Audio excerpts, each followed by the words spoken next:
The opening of a $30 million library and community center in East Las Vegas today is being hailed as a game changer. It is located on Bonanza Road just past Eastern Avenue. Now, as George Knapp tells us, the I-Team played a role in the library's creation after nagging various agencies about some dying trees. Remember that rhetorical question from Spanish class, ¿Dónde es la biblioteca? Now we know. The grand opening of the new library and community center in East Las Vegas is something that public officials and area residents have wanted for 25 years but couldn't accomplish. Gone are the gangsters and criminals who once plagued this same turf, replaced by hundreds of library patrons who flooded the new facility the moment it opened.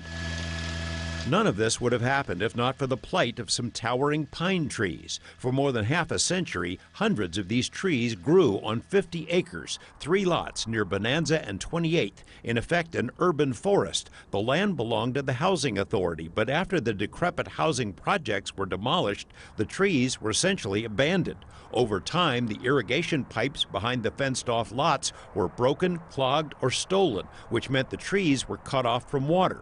By 2013, area residents told us they were sickened to see so many of the old trees dying of thirst in the desert heat.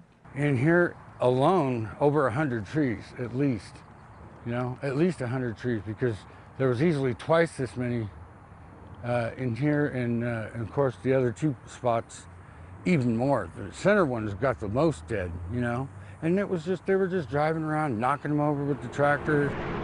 After the I-Team spent months pounding the phone lines of multiple agencies and officials, City Councilman Bob Coffin, a lifelong resident of East Las Vegas, got to work. Like his predecessor, Gary Reese, Coffin thought the location might work as a park built around the trees. But the city didn't own the land, and the Housing Authority had no money for a project. Coffin and city staffers came up with a complicated idea, a grand land swap between 5 entities: the city, library district, school district, housing authority, and a private museum.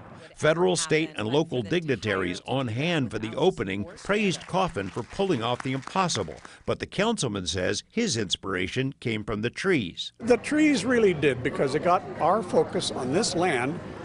We didn't own it, but it looked like a place.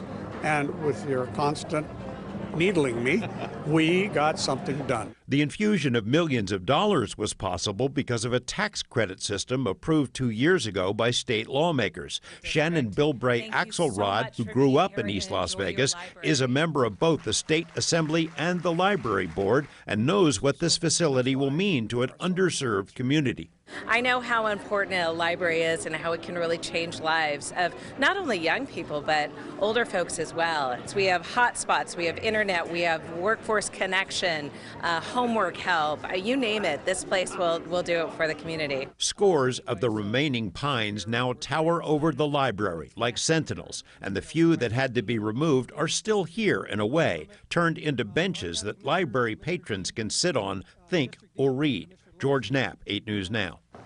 Now, according to Senator Catherine Cortez Masto, who was present for the unveiling, as you saw there in that video, 1 in 5 Clark County residents actually lacks reliable access to the internet. The new library is chock full of computers and other technology to serve an estimated 111,000 people who live just within 2 miles of that location. And see how interconnected everything was. Right. From the trees to everything else. Very interesting. That's real cool.